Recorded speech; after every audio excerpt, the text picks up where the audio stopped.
hari ini. Nah, aku di sini bersama anak-anak mahasiswa-mahasiswi dari Universitas PGRI Kalimantan. Halo guys. Mereka ini program studi pendidikan Seni Tari, Fakultas Sosial dan Humaniora. Oke. Anak-anak seni guys, berarti pembahasan kita adalah tentang seni. Oke, kalau itu kalau seni belajarnya gimana berarti? Praktek kah atau materi juga? Nah, untuk itu sendiri kebanyakan kami ujian akhirnya praktek. Oh, kebanyakannya praktek. Apa aja biasanya? Pastinya tari, terus musik, Oke. terus ada dramanya juga. Ini sekarang kalian semester berapa? Tiga. Semester 3. Berarti praktek itu setiap UAS dari semester 1. Iya, betul. Kalau UTS-nya? Pernah juga sama. Oh, berarti UTS-nya itu tetap praktek yang akan diuaskan. Iya. Oh, seperti itu. Apa tadi UASnya? Ada musik, Ada musik, ada tari, ada drama. Oke, berarti ini kayak seni. Kalian bikin seni pertunjukan? Ada. Ada. Di semester ini ada? Ada. Di semester 3 ini ada berarti? Ada. Apa mata kuliahnya berarti? Mata kuliahnya itu tari pendidikan dasar. Oke. Nah, jadi kita di matkul itu membuat tarian dan akan dipertunjukkan di gedung pertunjukan. Oke, berarti seni pertunjukan itu live event. Iya. Live event ya? Iya. Berarti bukan hanya sekedar tontonan, tapi peristiwa yang ada interaksi antara penonton dan penampil. Iya. Berarti live event sudah bisa diputar ulang dong, nggak kayak film. Ay, kalau film kan bisa diulang ya kan. Nah, berarti seni pertunjukan itu nggak bisa dipahami semata-mata tontonan visual aja, tapi sesuatu yang harus dialami. Benar. Tapi kalau menurut kalian seni pertunjukan apa? Seni pertunjukan itu yang pastinya harus ada penonton dan ada yang harus dipertunjukkan. Dan dipentaskan. Karena itu tuh relasi antara tubuh, ruang, waktu, dan penonton. Iya, betul. Iya, jadi kalau mencakup semua itu bisa disebut seni pertunjukan. Oke, karena adanya relasi yang terus bergerak antara tubuh pemain nih. Iya. Kalau penonton gitu. Iya. Oke. Terus aku tuh mau nanya ya, kan kalian ini dari semester 1 itu tadi ada musik, ada tari, ada teater. Nah, musik itu kan bukan cuma hanya sekedar musik, pasti ada musik apa gitu. Kayak tari kan, kayak tari ada tari kontemporer, tari tradisional, kreasi bener. Nah, teater juga banyak. Teater ini ada teater musikal, teater apa lagi ya? Teater Opera itu. Oh, opera. Oke, ada opera dan nah, itu penasaran nih sama dramaturgi. Kalian udah belajar belum dramaturgi? Kebetulan Oh, di semester ini? Iya. Lagi materinya dramaturgi. Iya. Pas banget. Kalau kalian belajar, menurut kalian apa pengertian dari dramaturgi?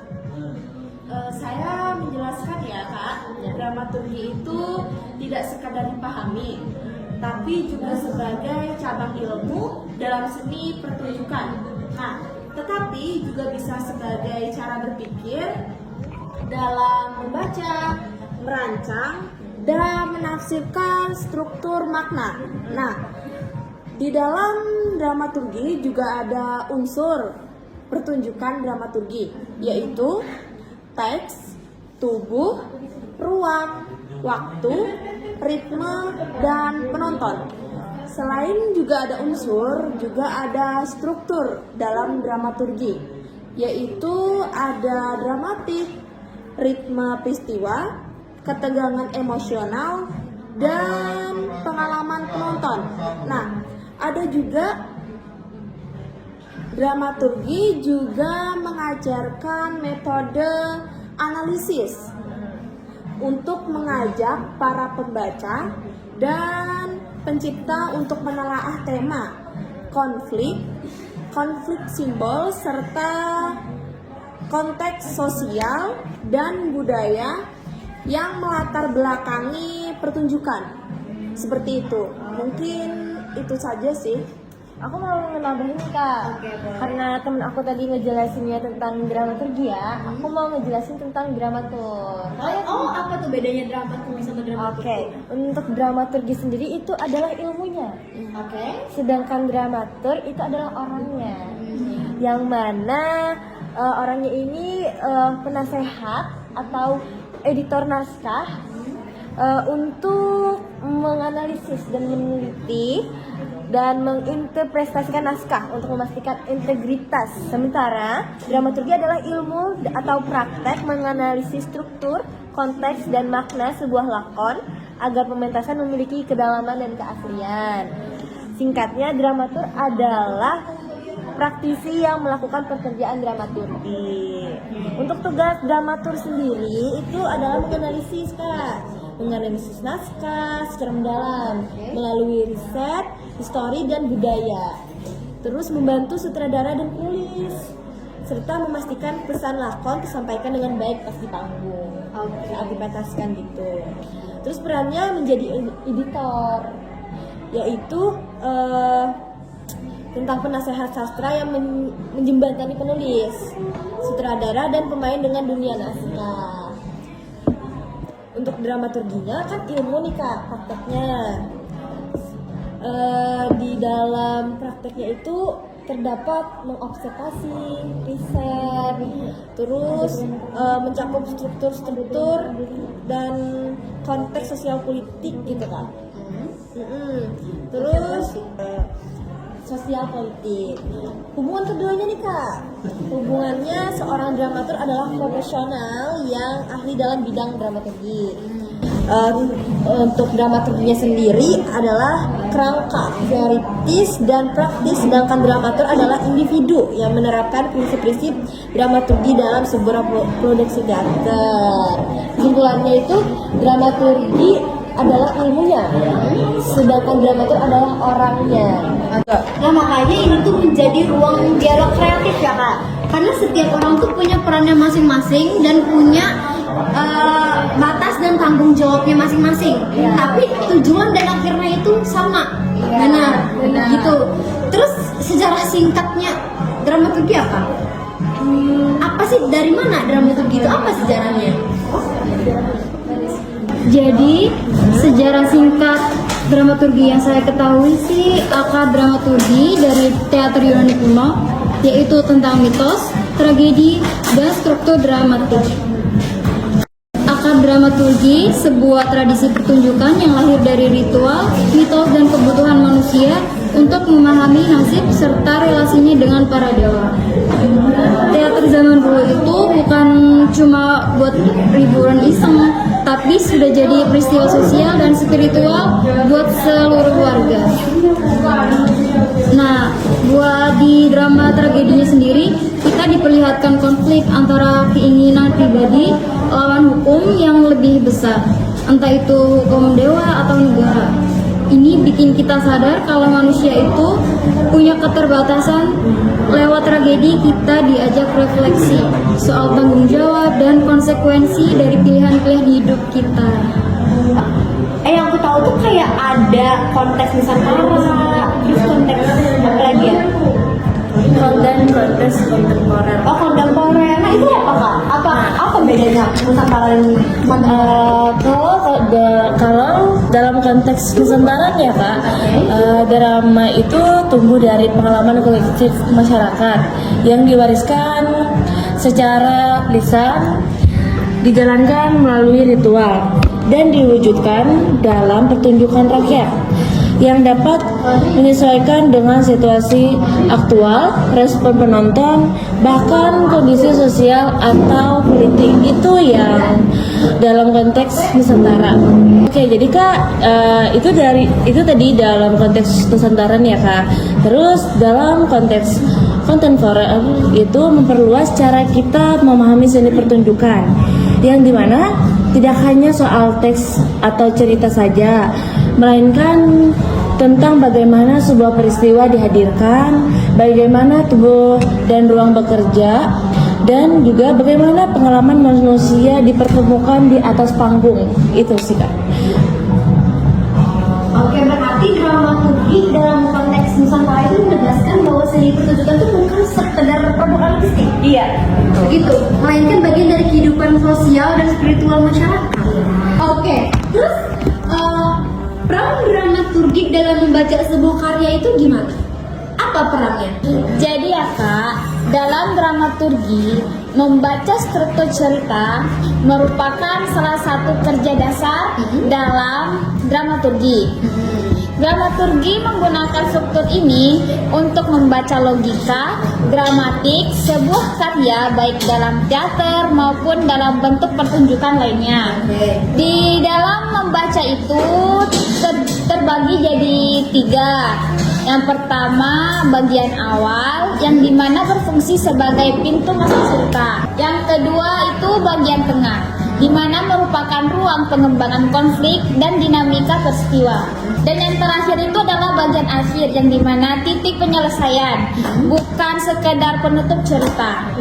Terus penting memahami bahwa struktur cerita dari awal, tengah, akhir bukanlah rumus kaku. Penyelesaian tidak selalu berarti solusi yang tuntas. Oke, berarti ini tuh melainkan kerangka berpikir nih Kak, bagaimana sih sebuah peristiwa itu dibangun Iya, dan dikembangkan begitu? Iya, mulai Oke. dari awal, tengah, dan akhir. Oke. Nah, terus dalam memahami dari peristiwa awal, akhir cerita itu justru menghadirkan kesadaran, kejatuhan atau pertanyaan yang dibiarkan terbuka. Oke. Membaca sebuah karya tidak berhenti pada alur cerita atau keindahan bentuk pertunjukan. Membaca sebuah karya tidak berhenti pada alur cerita atau keindahan bentuk pertunjukan. Membaca yang lebih dalam menentukan analisis terhadap konflik, tema, premis, dan ideologi yang bekerja di balik peristiwa panggung. Keempat unsur ini saling terkait dan menjadi fondasi makna yang menentukan arah cerita bobot sebuah karya seni pertunjukan. Berarti ini tuh merupakan jantungnya dramatik sebuah karya. Ya, betul sekali.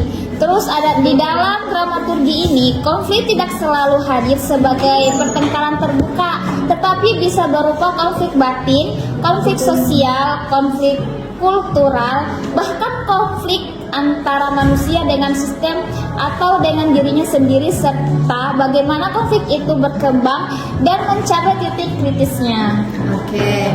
Terus aku mau nanya nih Kak, tentang tokohnya nih. Kira-kira tokoh dalam dramaturgi itu dia mempunyai relasi dengan tokoh lain nggak? Ada. Gimana caranya Kak membangun itu? Apakah dia berdiri sendiri? Apakah dia tidak pernah berdiri sendiri dalam dramaturgi tersebut?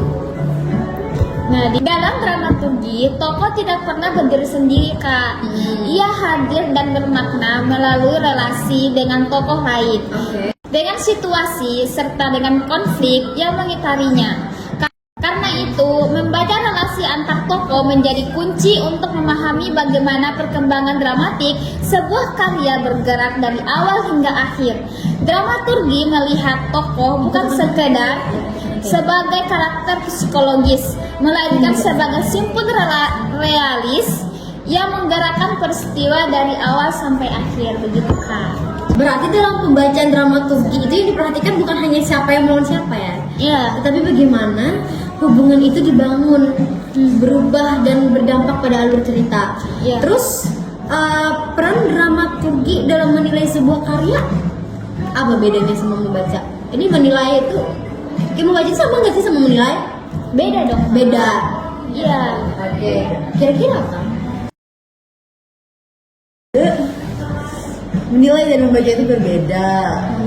Dan penilaian dalam sebuah peran dramaturgi dalam menilai sebuah karya drama itu, yaitu yang pertama menilai koherensi struktur dramatik, yang artinya keterhubungan yang sadar antara bagian-bagian pertunjukan dalam membangun makna. Kemudian dramaturgi membaca koherensi sebagai keselarasan antara niat artistik, struktur peristiwa, dan pengalaman penonton. Setiap adegan ini memiliki fungsi dramaturginya sendiri, seperti memperkenalkan konflik, memperdalam ketegangan, atau mengantarkan konsekuensi. Kemudian juga dramaturgi menilai itu apakah setiap peristiwa benar-benar diperlukan atau justru hadir tanpa kontribusi terhadap arah makna. Dramaturgi juga membaca apakah konflik berkembang secara logis, apakah perubahan sikap tokoh memiliki sebab yang dapat dipertanggungjawabkan, dan apakah relasi antar tokoh bergerak menuju konsekuensi dramatik yang jelas. Berarti dramaturgi itu nggak menilai bentuknya, melainkan logika internal karya. Ya betul, seperti itu. Kemudian juga selain alur dan konflik nih, selain alur dan konflik, koherensi menyangkut keselarasan unsur-unsur pertunjukan seperti tubuh pemain, dialog, ritme, ruang, musik, dan cahaya itu harus mendukung. Dramaturgi juga menilai apakah pilihan artistik tersebut menguatkan tema dan premis atau justru menciptakan kebisingan makna. Nah, kemudian dalam konteks dramaturgi kontemporer, koherensi tidak selalu berarti narasi linear. Pertunjukan eksperimental pun dapat koherensi jika fragmentasi, repetisi, atau ketidaklinearan digunakan secara sadar dan konsisten. Dramaturgi tidak menilai bentuknya, melainkan ya logika internal karya seperti yang aku bilang tadi.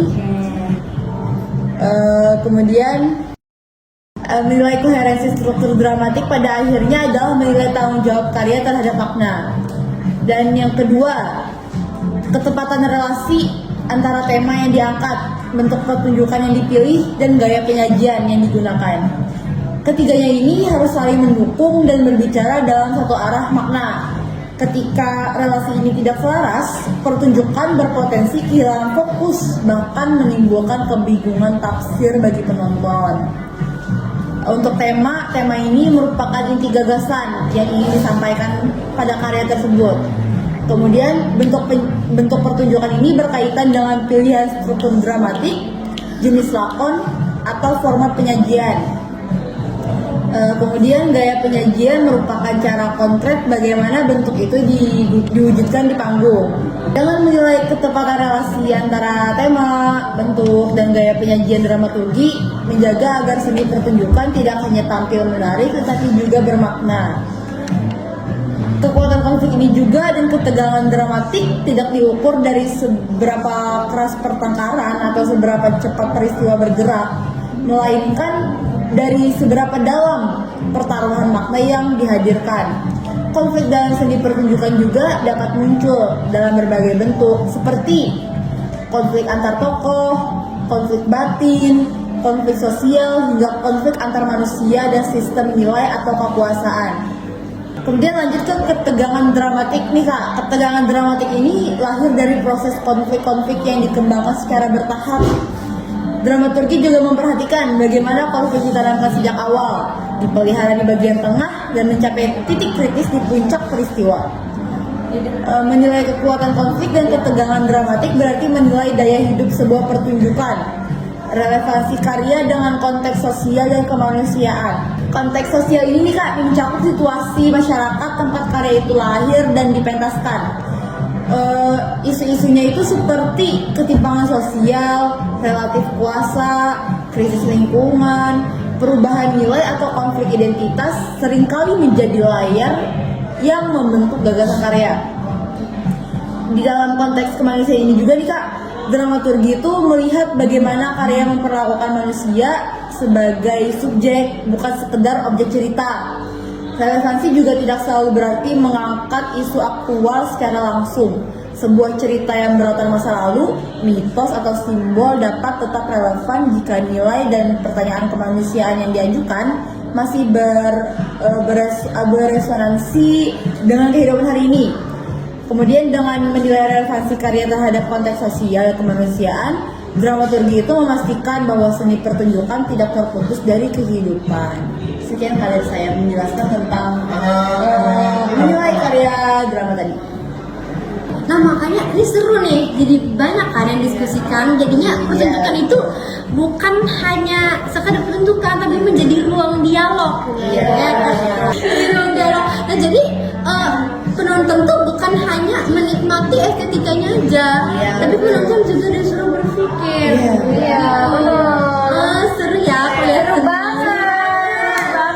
Kalian yang nonton video ini wajib daftar di Seni Tari UPK. Oke.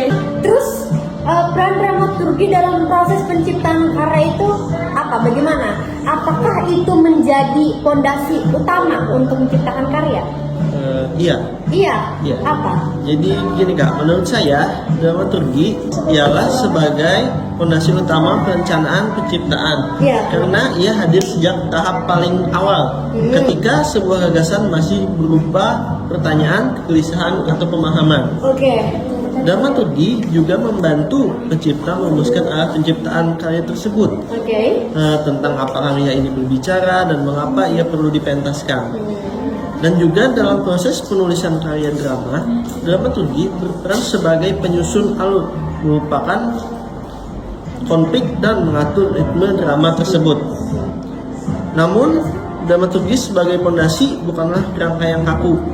Ia bersifat reflektif dan melentur. Ketika proses penciptaan menemukan kemungkinan baru melalui improvisasi, eksperimen tubuh atau respon berulang, dramaturgi berfungsi sebagai alat evaluasi apakah temuan tersebut memperkuat apa justru mengaburkan arah karya tersebut. Dengan demikian, dramaturgi terus menyertai proses penciptaan dari awal hingga pementasan. Dan juga dramaturgi menjadikan sebagai fondasi perencanaan penciptaan, berarti membangun seni pertunjukan secara sadar dan bertanggung jawab. Karya tidak lahir dari kebetulan, tetapi dari dialog antara gagasan, struktur, tubuh, dan pengalaman. Disinilah dramaturgi menemukan perannya yang paling besar, menjaga agar proses penciptaan sejak awal mengarah pada peristiwa panggung yang hidup, utuh, dan bermakna bagi manusia yang mengalaminya. Dari saya, sekian, terima kasih. Oke, berarti dramaturgi itu hadir sebagai penyimbang antara kebebasan kreatif dan kebutuhan makna. Jadi di sanalah sebuah karya itu menemukan kekuatannya bukan hanya karena menarik, tapi ia tahu apa yang ia ingin katakan itu setiap pada pernyataan tersebut hingga akhir. Iya. Terus dalam peran dramaturgi memainkan tarian itu seperti apa? Apakah ada kaitannya? Soalnya kan seni itu saling berkaitan. Nah, Iya. Apakah dramaturgi ini bisa berkaitan dengan memainkan tarian? Apa peran dramaturgi dalam memainkan tarian? Ya, baik Kak. Jadi dalam seni tari dan pertunjukan berbasis tubuh, gerakan bukan sekedar aktivitas fisik atau rangkaian teknik yang indah. Setiap gerak membawa makna, baik yang disadari maupun yang lahir dari pengalaman tubuh penarinya. Dramaturgi juga hadir sebagai kesadaran makna di balik gerak, membantu membaca dan mengarahkan bagaimana tubuh berbicara tanpa kata-kata. Dramaturgi mengajak penari dan koreografer untuk mempertanyakan mengapa tubuh bergerak seperti ini, dalam situasi apa, dan makna apa yang sedang dihadirkan. Gerak ini tidak lagi dipahamkan sebagai bentuk estetis semata, tetapi sebagai peristiwa bermakna yang berhubungan dengan tema, suasana, konteks karya dengan kesadaran dramaturgi. Oke, berarti penari itu tidak hanya bergerak ya, tapi menghidupi peristiwa tersebut. Iya, betul. Oke. Nah, lanjut. Setiap gerakan juga memiliki alasan yang keberadaannya dalam struktur pertunjukan, kesadaran makna juga berkaitan dengan, dan dramaturgi membaca bagaimana energi, tempo, arah, dan intensitas tubuh membentuk pengalaman penonton. Gerak yang sama dapat bermakna berbeda ketika dilakukan dengan ritme yang berubah, ruang bergeser, atau energi yang ditekan. Dramaturgi membantu penari menyadari bahwa makna tidak hanya terletak pada bentuk gerak, tetapi pada bagaimana gerak dihadirkan. Selain itu, dramaturgi memperhatikan relasi gerak dengan unsur lain dalam pertunjukan, seperti ruang, musik, cahaya, dan kehadiran penonton. Nah, itu kan tadi peran dramaturgi dalam memainkan tarian. Nah, aku mau nambah nih, kalau peran dramaturgi juga ada yang membaca tarian jadi semacam struktur koreografi dari awal, perkembangan, klimaks, dan penutup. Dimulai dari pengenalan situasi tubuh, bagaimana tubuh hadir, dalam kondisi apa, dan apa potensi konflik atau ketegangan yang akan berkembang. Berarti itu tuh sebagai pintu masuk peristiwa di tahap ini. Iya betul. Nah, dia ini juga membaca simbol dan tema. Disinilah berfungsi sebagai alat baca yang melengkapi bagaimana tubuh berbicara, bergerak, dan mengajak penonton mengalami peristiwa kemanusiaan melalui tari. Dengan pembacaan ini, tarian gak dilihat sebagai gerak acak, tetapi sebagai narasi tubuh yang memiliki arah dan tujuan. Itu aja, Kak. Berarti ada analisis motif gerak, ada analisis ruang juga, ada analisis waktu gitu. Betul. Oke, makanya dalam dramaturgi ini nggak hanya lahir dari gerak yang berdiri sendiri tadi ya kasar ayah, melainkan dari hubungan antara Ada motif, gerak, semua. Oke. Wow. Terus peran dramaturgi dalam menilai tarian itu apakah beda membaca dan menilai itu? Sebenarnya membaca dan menilai itu kurang lebih ya, seperti yang mengucapkan kakak Syahya sebelumnya tentang dramatur. Kalau dramatur itu adalah titik tolak penciptaan ide, tema, dan kegelisahan yang akan disampaikan. Ya. Nah, terus gunanya kita membaca dan menilai. Sebelum kita menilai kan kita harus mentelaah dulu, kita harus meneliti dulu, ya kan, sehingga kita dapat hasil apa yang akan nanti kita sampaikan dalam sebuah karya. Seperti itu. Terus juga dari Gimana Kak, cara menilainya? Menilai sebuah karya dan peran dramaturgi ini? Nah, kalau dari segi menilai ya, sebenarnya itu sudah disepil oleh kakak-kakak yang sebelumnya ini. Dari kakak Sara, dari kakak Lia, dari kakak Ripi, ya kan? Itu tuh mengenai tentang penampilan gerak, motif gerak, ruang, dan kualitas. Itu cara kita menilai. Terus dari kakak Sara ada yang bilang tentang awal, pertengahan, dan akhir. Bedanya kalau di tari ini itu tuh tentang awal, klimaks, dan penutup. Seperti itu. Selanjutnya juga ada kekuatan ekspresi dan keutuhan yang akan nanti sebagai pokok pondasi struktur dalam tarian seperti itu. Dramaturgi ini juga Kak berperan penting untuk menilai, menjaga hubungan antara keduanya. Yang tadi tuh yang disebutkan sebelumnya, agar mereka ini tidak terpisah. Oke, berarti kejelasan alur juga ditentukan oleh transisi antar bagian ini semua. Iya Kak, dan itu pondasinya adalah dramaturgi. Yang menelaah itu adalah dramatur. Seperti itu. Jadi dia itu si dramatur bisa mengambil sebuah kisah atau tarian dengan mengobservasi langsung tempat atau suatu daerah, gitu Kak. Nah Kak, dari bentuk koreografi itu justru menampilkan gerak bebas tanpa resistensi. Maka terjadi ketidaksinkronan antara pencipta tari dan variasi gerak dan eksplorasi dengan medan yang sama, seperti itu. Dramaturgi itu hadir sebagai alat refleksi kritis untuk kita seperti itu, membaca, menilai, memahami, dan akhirnya kita tahu, oh ini tarian ini, tujuannya ini, artinya ini. Jadi kita tuh disuruh menerka-nerka Kak. Oke, berarti di sana kualitas sebuah karya itu teruji. Iya betul sekali. Benar sekali Kak. Oke, jadi ketika ekspresi yang hidup bertemu dengan struktur yang utuh, lahirlah pengalaman panggung yang berdaya, yang bermakna bagi manusia yang mengalaminya. Betul Kak. Oke, terus peran dramaturgi dalam proses penciptaan tarian, apakah itu sebagai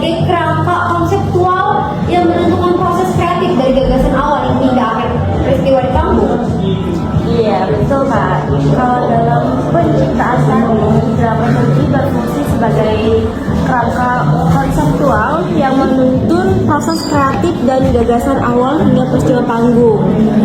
Sebagai kerangka konseptual, dramaturgi berangkat dari pengolahan gagasan dan tema. Dramaturgi juga membantu merancang struktur koreografi.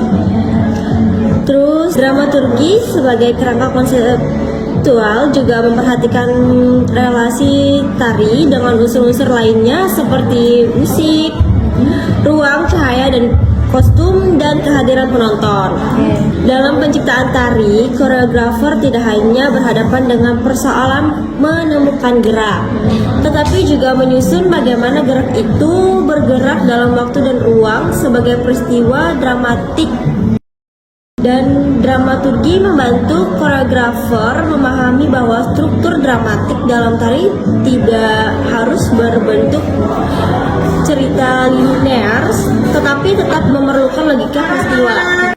Dramaturgi mendukung koreografer dalam mengelola relasi antar penari. Dalam penciptaan seni pertunjukan, khususnya dalam tari, sering munculnya jarak antara ide dengan yang dipikirkan, tubuh yang bergerak, dan ruang tempat peristiwa berlangsung. Dramaturgi hadir sebagai jembatan penghubung ketiganya, agar gagasan tidak berhenti sebagai konsep abstrak, tubuh tidak bergerak tanpa arah, dan ruang tidak sekedar menjadi latar pasif. Dramaturgi tidak berhenti pada tahap perencanaan atau penyusun struktur, tetapi juga berlanjut sebagai ruang refleksi dan evaluasi yang menyertai seluruh perjalanan kreatif. Dengan menjadikan dramaturgi sebagai ruang refleksi dan evaluasi proses kreatif, seni pertunjukan tumbuh sebagai praktik yang dewasa, begitu Kak. Oke, berarti dramaturgi itu juga menghubungkan tubuh dengan ruang. Jadi ruang itu bukan sekedar tempat berpijak ya, melainkan juga mempengaruhi cara tubuh itu hadir. Iya, betul. Itu tadi juga di-mention ya, Iya. bahwa menjadi jembatan. Untuk ketiganya. Oke. Jadi saya mau nanya nih Kak tentang dramatur atau dramaturgi itu sendiri. Bisakah selain untuk pertunjukan atau sebuah tarian, apa bisa untuk bisa membuat skripsi gitu Kak, pijakannya? Bisa Kak, bisa. Karena kan tadi aku ada menjelaskan kan Kak, untuk dramaturgi sendiri itu di dalamnya tentang mengobservasi, meriset, dan mencari tahu. Dan untuk skripsi sendiri kan seperti itu ya Kak, kita harus ada riset, harus ada observasi, kita mencari tahu pokoknya apa yang mau kita ambil atau apa yang mau kita angkat, pastinya sangat penting. Iya betul. Oke, terima kasih banyak guys. Nah, makanya aku tuh penasaran sama dramaturgi. Kalian sebelumnya udah pernah main teater belum? Apa? Japin Carita.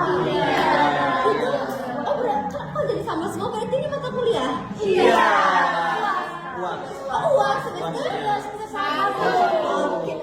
Kalian semester 1 Japin Carita. Iya. Sekarang dramaturgi semester 3. Berarti sebenarnya dari semester 1 kalian tuh sudah mempelajari dramaturgi dong? Iya. Secara tidak langsung. Iya kan? Lebih detail itu di semester 3 yang lalu. Itu di semester 1 kemarin tuh harusnya udah belajar. Iya.